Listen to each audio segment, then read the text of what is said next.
Всем привет, привет, привет! Меня зовут Марина Сарасвати. Давно не писала для вас видео, давно не выкладывала новые видео на ютубе. И сегодня решила выйти в эфир для того, чтобы рассказать о своих планах и о той теме, на которую я планирую в ближайшее время записывать видео. Ну, в общем, сколько бы я ни обещала себе, что все, больше я ничему учиться не буду, и мне уже достаточно знаний, и уже пора аккумулировать и выдавать их на гора, тем не менее, я снова вовлеклась в очередную затею и пошла учиться по 3 направлениям. Это я учусь экстрасенсорике у одного очень сильного экстрасенса, который не любит афишировать свое имя, поэтому его имя, к сожалению, назвать не могу. Мне это важно мне важно у него обучаться по той причине, что мне нужен сейчас человек, который бы знал несколько больше об энергиях, чем знаю я, и с которым я могла бы обсуждать темы, которые волнуют меня с точки зрения взаимообмена энергии, с точки зрения вообще течения энергии, с точки зрения того, что происходит в моей жизни, потому что иногда я чувствую, что я просто с ума схожу от того, что что-то происходит, а этому объяснения мне нет. И все, что я знаю с точки зрения энергии, это все основано на моем личном опыте, на моих личных экспериментах. И мне сейчас нравится обучаться у человека, который... Год я, кстати, ждала, когда он меня к себе возьмет. Я даже думала, что он уже обо мне забыл. Вот. А тем не менее, не так давно пришло ко мне от него письмо, приглашение, что он готов со мной работать, и, видимо, готова я. Вот это одно направление. Второе направление, я экспериментирую дома с тета-хиллингом. И я не обучалась тета-хиллингу ни у кого, я просто купила книги Вианы Стейбл. Сейчас, кстати, одна у меня лежит на столе, вам сейчас покажу вот такие книжки. Вианы Стейбл. Я по ее книжкам время от времени практикую работу с собой. Вот, и приезжает очень интересная дама к нам в город, Татьяна Бодингтон ее зовут, и я к ней иду на обучение Access Bar, так называется, 32 активные точки в голове у человека, которые помогают активировать или сводить на нет какие-то программы, которые идут там с незапамятных времен. Подробнее я расскажу об этом как-нибудь после того, как пройду обучение и буду иметь какие-то уже более понятные, более ясное понимание уже с теорией и практикой, потому что пока я только получала сессии и могу только о своих каких-то ощущениях сказать, но они, боюсь, что будут очень субъективными. И третье, что очень интересная для меня тема, я пошла обучаться астрологии. Пошла обучаться астрологии у Руслана Нарушевича, к Руслану Нарушевичу, если быть точнее. Вы наверняка знакомы с этим именем, знакомы с этим человеком. Это ведический астролог, и это человек, с лекциями которого вы наверняка встречались и слышали его. Он ведет эфиры на Веда Радио. Безумно мне интересный человек. И тема, которую сейчас, с которой он вышел в люди, это вот астрология, это для меня тоже тема интересная. Скажу почему. Потому что, во-первых, я каждый год на протяжении многих лет заказываю себе астропрогноз на ближайший год. Я заказывала разным астрологом и имею обширный опыт на эту тему, что каждый астролог, то есть какие-то прогнозы мне нравились, какие-то не нравились, но какие-то совпадали, какие-то не совпадали. Но самое главное, что я для себя поняла, что во-первых, существует несколько астрологических школ, несколько подходов к астрологии, и, разумеется, от этого зависит, какая будет трактовка небесных светил на момент вашего рождения, да, или на момент событий года, которые вас интересуют, или на момент вашего запроса. И это очень важно, потому что, я, например, сейчас вам могу рассказать такой пример из своего опыта. Много лет назад, когда я в первый раз решила поехать в Индию, в Пуну, в Ашрам Оши, я заказала астропрогноз одному там известному в нашем городе астрологу, который даже имеет там свою школу, обучает. Такой классический астролог. И когда я заказала ему астропрогноз, он мне сказал, что в моей жизни, что это очень для меня плохой год, просто очень-очень плохой год, плохая осень, и в моей жизни случится много очень страшных событий, как то возможен развод в браке, возможно серьезное заболевание кого-то из близких, и вообще, как самое страшное, он мне прогнозировал мою смерть. Вот.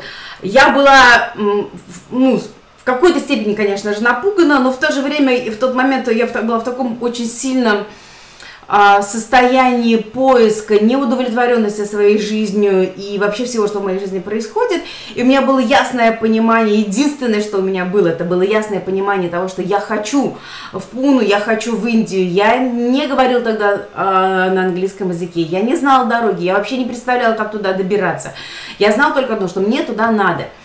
И в конце концов, несмотря на все, что мне было спрогнозировано, я решила, что окей, если уже так должно случиться, значит, пусть оно будет там. То есть, если я умру, значит, я умру в Индии, значит, так тому и быть. И когда мой муж там сказал: дорогая, куда ты едешь? Ты вообще знаешь, куда ты едешь? Что там тебя ждет? Зачем ты туда едешь? Так как я уже знала, что у нас может быть развод, я сказала своему супругу: просто верь мне туда надо. Если ты не можешь меня отпустить, если тебе сложно меня отпустить, если ты мне не доверяешь, то давай просто разведемся, и я уеду туда, и у нас не будет друг другу никаких обязательств, и ты ничего не потеряешь. То есть ты потеряешь меня сейчас, чтобы потом, ну, не терять потом, вследствие того, что я там куда-то уехала. Вот. Ну, в общем, в конце концов, мы не расстались, ничего такого не произошло, но вот эта вот смерть, да, она произошла в Индии на интенсиве осознанности, произошла вот эта вот смерть эго, и она еще и тому способствовала то, что когда я пришла на этот интенсив осознанности, с меня сняли кольцо мое обручальное.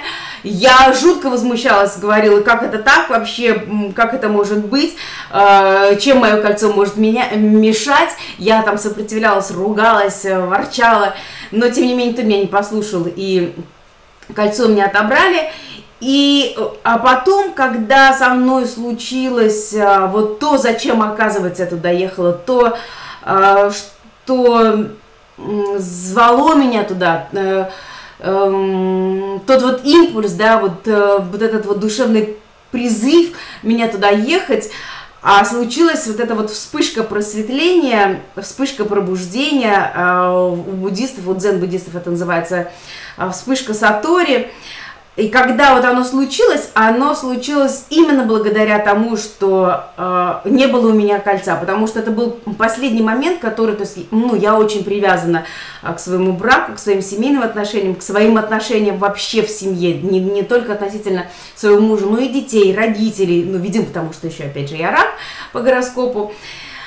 И для меня это вот такой был момент, последний момент, который удерживал меня в этом мире, в этой жизни. То есть это же тоже один из моментов эго, да, когда мы за что-то цепляемся. То есть вот было что-то, что меня еще цепляло, что давало мне силы, что давало мне поддержку, что давало мне веру в то, что я не одна.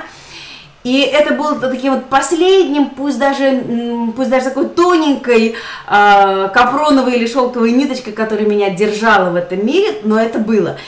И когда вот когда случилась вот эта вот вспышка, да, сатори, я потом поняла, что потом, когда мне вернули кольцо, я поняла, как много для меня это кольцо значило и как правильно было у меня это кольцо забрать.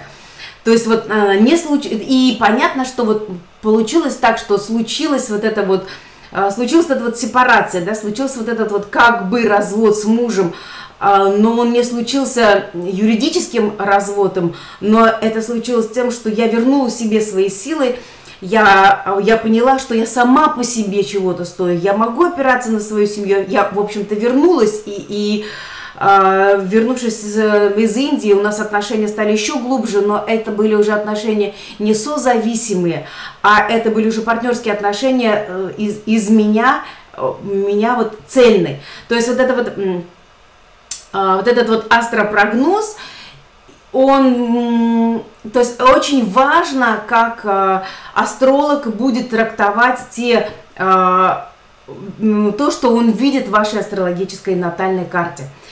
Вот, и позже я заказала нескольким людям, заказывала астропрогноз, и в результате вот этого опыта общения с разными астрологами я поняла, что для меня ведический прогноз гораздо более ценен, приятен, понятен и экологичен.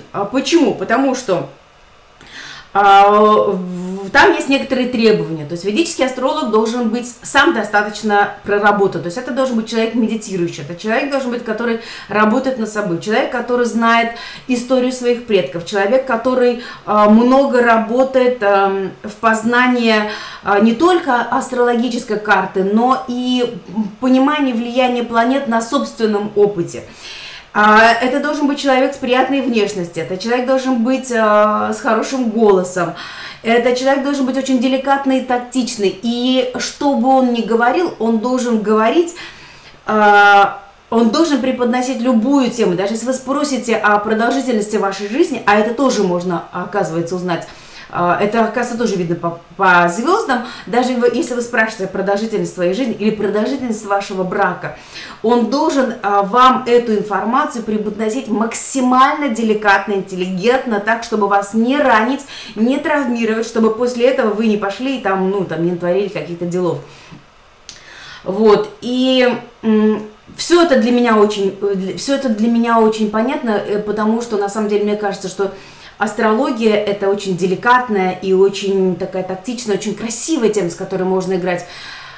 Каждый об этом скажет, кто хоть когда-либо смотрел на звезды. Когда смотрим на звезды, это завораживающее действие, когда мы просто лежим на траве, да, на поляне, смотрим на звезды, и это такая медитация бесконечная, когда можно смотреть,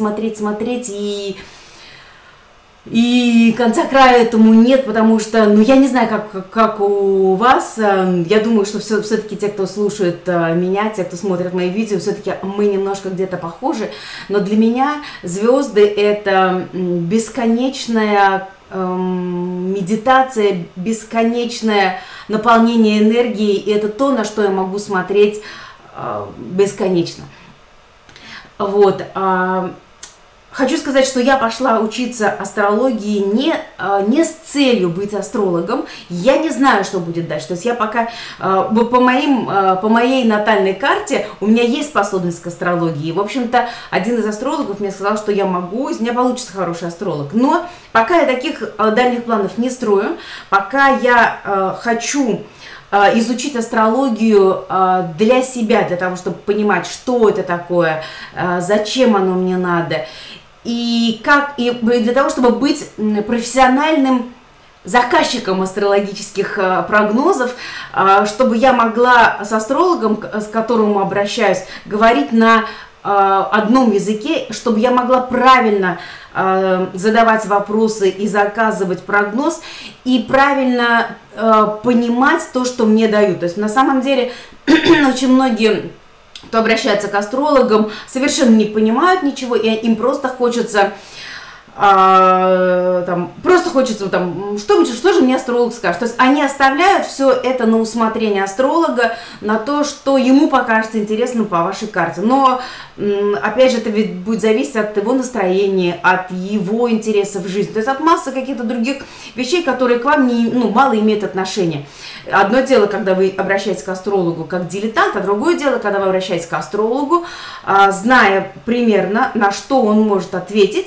Это, знаете, это как идти к стоматологу, да, то есть вы идете к стоматологу, у вас просто зубы болят, или вы знаете, что идете к астрологу, потому что у вас кариес, и вы знаете, что сейчас на рынке медицинских стоматологических услуг существуют разные формы пломбирования, разные формы обезболивания, разные формы лечения. Вы тогда выбираете, и вы можете судить о качестве работы астролога, стоматолога с точки зрения своего опыта, с точки зрения вот этих своих базовых знаний. Вот, собственно, поэтому я пошла учиться астрологии, и следующие мои несколько видео будут посвящены теме астрологии. Я буду делиться с вами своими знаниями. Почему? Потому что мне хочется, я по своему первому образованию педагог, и я знаю свою такую особенность, что я легче понимаю, усваиваю материал, когда я понимаю, что мне надо будет с кем-то этим материалом делиться, когда я знаю, что мне нужно будет его кому-то рассказывать, объяснять. И в процессе объяснения я сама лучше понимаю эту тему. Это во-первых.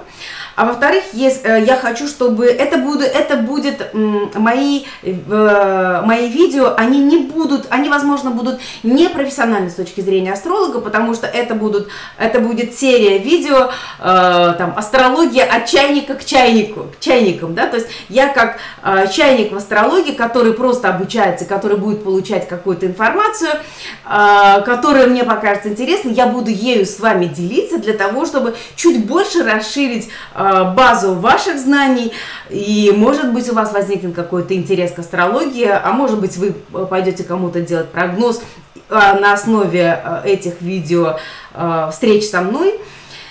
Вот, и, ну, в общем, это очень интересно, на мой взгляд. Если вам это интересно, то ставьте пальцы вверх, подписывайтесь на мой канал, делитесь этим видео с другими своими друзьями. И к следующему видео, встреча у нас с Русланом Нарушевичем происходит один раз в неделю, по средам. Вот у нас уже прошли 2 встречи, я сейчас вам запишу 2 видео.